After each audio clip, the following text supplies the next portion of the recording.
In 2019, Thailand exported nearly 500,000 cars worth over $9 billion. They are the 17th largest automotive exporter in the world, the third largest in Asia, and the biggest in Southeast Asia. Yet the country's success in building and exporting cars and car parts has largely gone under the radar, and that is for a specific reason.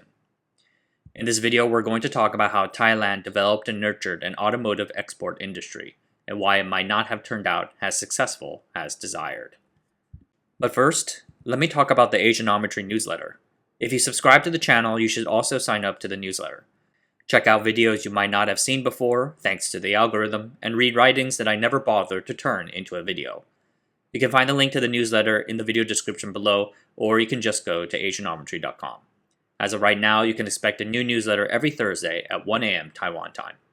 Alright, back to the show. The modern Thai automotive industry starts with the 1960 Industrial Promotion Act. At that time, the domestic industry produced very few cars. In 1961, only 525 cars were made in Thailand. The majority of the 6,080 units sold in Thailand came from abroad. They arrived in two forms, fully assembled or in a knocked-down format. With the latter, the car arrives in a kit and some person or company has to put it together. The act raised import tariffs on fully assembled car imports from 80% to 150%. For car kits, the tariffs went from 50% to 80%. With these new rates, the government sought to build up its local ability to substitute for its imports. Foreign car assembler companies entered Thailand to evade these tariffs. The first was a joint venture between Ford's UK-based subsidiary and their Thailand-based importer, Thai Motor Industry Company. Others followed, like FSO and Fiat's Konosuta General Assembly Company, as well as a joint venture between Nissan and Siam Motors. By 1971, the industry assembled over 9,000 passenger cars a year and supplied half the domestic market. On the surface, it seems like the government executed on its policy goals. But look a little deeper, and what you realize that it was a bit of a sham. Nothing was being made locally. Rather, companies were importing kits and putting them together. Plentiful government incentives and a low barrier to entry created an oversupply of these assemblers. Worse yet, the industry was making no progress towards bringing that work home. Tax policies to encourage the production of parts like tires, batteries, radiators, and leaf springs failed to make meaningful progress. Thus, in 1971, new policies were passed to encourage the localization of certain vehicle parts. Car assemblers were required to source at least 25% of their parts locally. These limits were scheduled to take place in 1973. To deal with the oversupply of low-value-added domestic assemblers, the government also proposed limits to the number of available models and entry conditions for any future new assemblers. Had these latter policies gone into effect, they probably would have substantially consolidated and right-sized the market. But it would have come at a cost of substantial industry pain and job losses. Australia faced a similar situation at around this time. So, political pressure from the industry struck those from the agenda. The 25% local content policy came online as proposed, but those limits were not high or specific enough to significantly influence the industry's direction. Over the next 5 years, GM and Ford Motor Thailand entered the Thailand assembler market. Domestic vehicle assembly numbers rose 4 times, representing 65% of sales. But Thai-made cars remained expensive and poorly made. Furthermore, the industry suffered from oversupply. Plants were running at a sixth of their total capacity. At the same time, the country's automotive trade deficit deepened, by 1977 reaching 6 times what it was in 1971.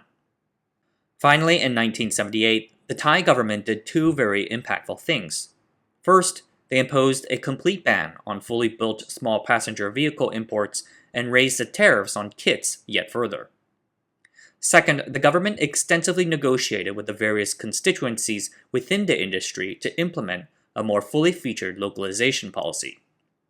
Over the next 5 years, the local content requirement would be gradually raised, first from 25 to 35%, and then 5% each year until 1983. The goal would be to have cars made with 50% domestic parts. Great, but there was still something missing. Now, ever heard of something called OKRs? It stands for Objectives and Key Results.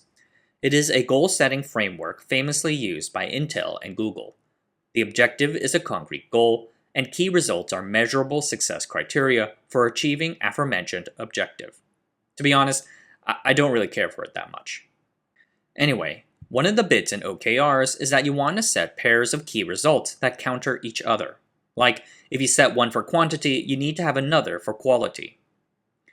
The 1978 Thai law set a quantity key result, 50% domestic parts content within 5 years. But without a quality key result, there was a risk of achieving that number without achieving the goal. Like the assemblers buying local leather plush for the seats, but importing the most critical bits of the actual car. Thus, the Thai auto policy also dictated to the local assemblers the specific parts they needed to localize over those coming years. Brake drums, exhaust systems, etc. This policy was referred to as mandatory deletion, and it set up a collaborative roadmap for both the assemblers and the local Thai car parts industry to follow in the coming future. The 1978 policy was ultimately successful in setting the Thai automotive supply industry on the intended track. The 1978 policy worked, but not without a little pain. There was no way to avoid a shakeout. The Thai automotive industry consolidated as large assemblers, Toyota and Nissan, managed to meet the new local content requirements. Smaller ones, like Hillman, Simca, and Dodge, could not and closed down. In addition, Ford and GM could not meet their sales goals in the country and withdrew from the market. The government continued managing the industry thereafter, further pushing the vehicle localization limits and chasing economies of scale. For instance, they finally implemented the aforementioned limits to models and series. Starting in 1984, the industry can only produce 42 series and 2 models. The government also set up large export and industrial zones in 3 eastern Thai provinces. With Japanese support, they built a massive infrastructure system anchored by a new port, Lam Shabang, 75 kilometers south of Bangkok, and its notoriously bad traffic. This successfully turned the country's east region into a manufacturing juggernaut, second only to the Bangkok urban area. Then, in 1985, Japan and the United States settled the Plaza Accord. It realigned and revalued the Japanese yen upwards. This hit at the country's wages and export competitiveness. As a result, Japan's various manufacturing industries fled abroad. Thailand, already a close Japanese trading partner, benefited greatly from this rejiggering of industries. Foreign investment capital after 1985 more than doubled from an annual average of $287 million to $744 million. The nature of the FDI changed as well, moving into actual local production. Thai-made cars were increasingly made with Thai-made parts. In 1986, the government moved towards localizing one of the core technologies in a car, the engine. They set local content requirements for diesel engines, aiming to have 70% of the engine built by 1996. 3 large engine suppliers would arise to meet these goals: Siam Toyota Manufacturing, Thai Automotive Industry, and Isuzu Engine Manufacturing Thailand. In 1987, a major milestone. Mitsubishi Thailand would become the first Thai company to produce and export fully Thai-built vehicles, some 500 vehicles to Canada, a major milestone. By the end of the 1980s, the automotive industry was Thailand's most protected. Foreign imports were either heavily tariffed or outright banned. The booming Thai economy from 1987 to 1991 helped push this sector along, with an average annual growth rate of 10%. It seemed to signal Thailand's success following the standard East Asian import substitution playbook, the same as practiced by Japan, Taiwan, Korea, and China. In 1991, however, an interesting turn. Anand Paniyotchun took power in the country in the wake of a military coup. Anand implemented a series of reforms, including an HIV/AIDS policy, wage increases, and the implementation of a VAT tax. He began liberalizing the country's automotive industry, lifting some of its protections. Import bans were lifted and tariffs were lowered. Additionally, foreign ownership restrictions were eliminated. Joint ventures with local companies were no longer required, provided they exported 60% of their output. Why? 2 reasons. The first was to lower prices on domestic automobiles. Consumers and regulators complained that these local content regulations had done little but make cars more expensive for Thai consumers. The second was to diversify foreign direct investment away from Japan. The Thai auto industry at the time enjoyed substantial protections and benefits, but since they were so closely tied to the Japanese, it was seen as government benefits going to foreigners. The liberalization measures brought in a flood of South Korean and American competitors, and indeed, it forced the Japanese-owned assemblers to streamline and get more market competitive, introducing cars like the Honda City. From 1992 to 1996, the average growth of the automotive industry in Thailand was around 12% on the back of an overall growing economy. 1996 saw a historic high in domestic car sales, then came the 1997 financial crisis. Thailand was one of the countries most affected by the crisis. Demand collapsed in the automotive industry by 38% in 1997 and a further 60% in 1998, creating a massive capacity glut. Local companies cut costs and laid off workers. Toyota had to inject over $100 million to keep its subsidiary afloat. The glut in capacity reoriented the country's industry towards exports. The financial crisis had devalued the Thai currency, making its products cheaper abroad. 1998 would be the first year that Thailand exported more cars than they made. The country thereafter seized upon this success and repositioned itself as an export base for foreign car makers. Japanese and American car makers can retain 100% of the profits from their subsidiaries while benefiting from the cheap labor and local automotive supplier ecosystems that already existed. In 2000, Thailand had to drop their local content requirements to meet WTO requirements. In response, the government shifted its policy direction to specialize in specific national champion product variations.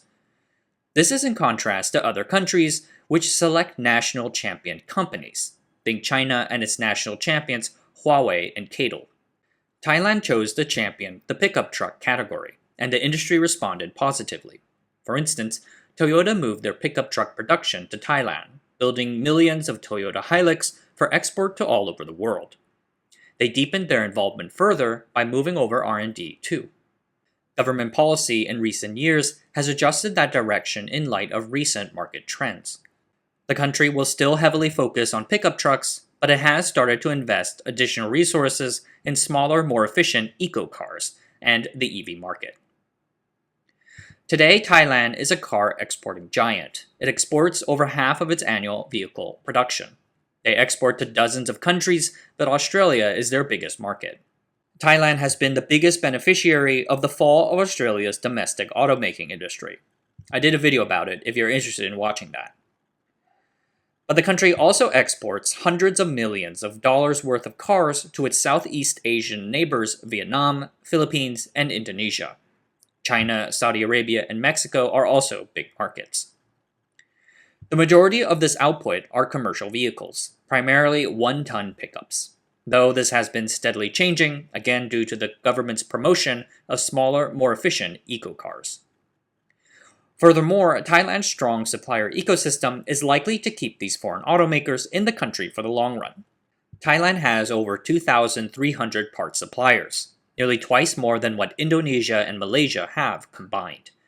95% of Toyota Thailand's first-tier suppliers are local. The big problem with this exporting success, however, is that it is all owned by foreigners. 100% of the management decisions and equity profits from selling Thai-made cars flows up to companies in Japan and the United States. This traces back to that critical policy change made in the early 1990s. The one that allowed foreigners to own 100% of their joint ventures in the country. Many of Thailand's auto suppliers are owned by Thai people, but they remain trapped within the influence of the final assembler, the automaker.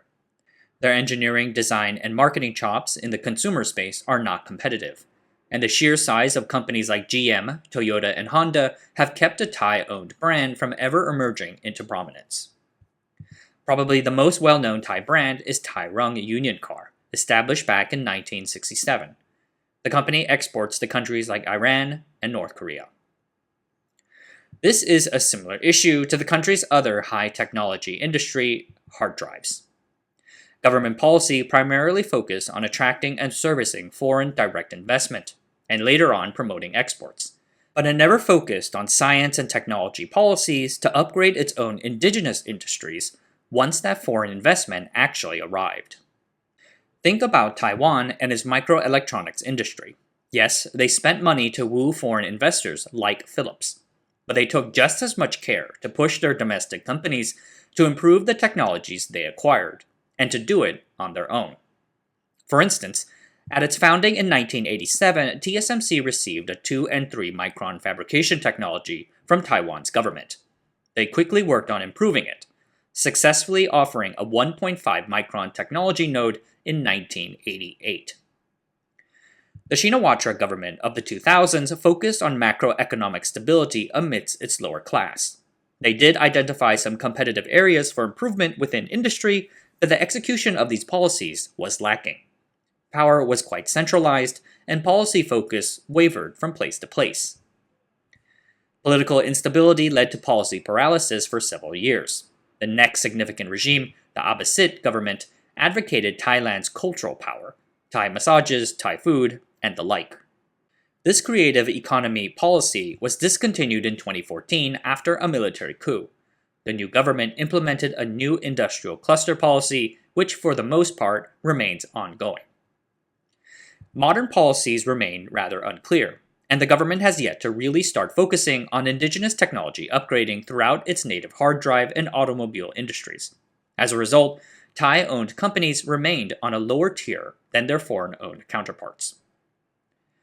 Of course, there is no point to legislate the past. Government officials working decades ago probably had no idea that the policies they promoted or not promoted would end up the way it did. Today, Thailand's economy finds itself in a middle-income trap. Its people's income have been upper middle class for the past 15 years. 40% of the population have been lifted out of poverty in a single generation, from 1984 to 2010. However, the economy's domestic growth is stagnant and unable to ascend into the upper income tiers. Growth up until the 1990s was an impressive 7%. In recent years, it has topped out at 3%. Policy recommendations are few and far between, but I think a good place to start would be again to follow in its neighbors' footsteps. A focus on technology upgrading, developing the country's science and technology capabilities, and transferring them to Thai companies would be a good start. Alright, that's it for tonight. Thanks for watching. If you enjoyed the video, consider subscribing. Check out the newsletter or follow the Twitter. Want to send me an email? Drop me a line at john@asianometry.com. I love reading your emails. Introduce yourself, suggest a topic, or more. Until next time, I'll see you guys later.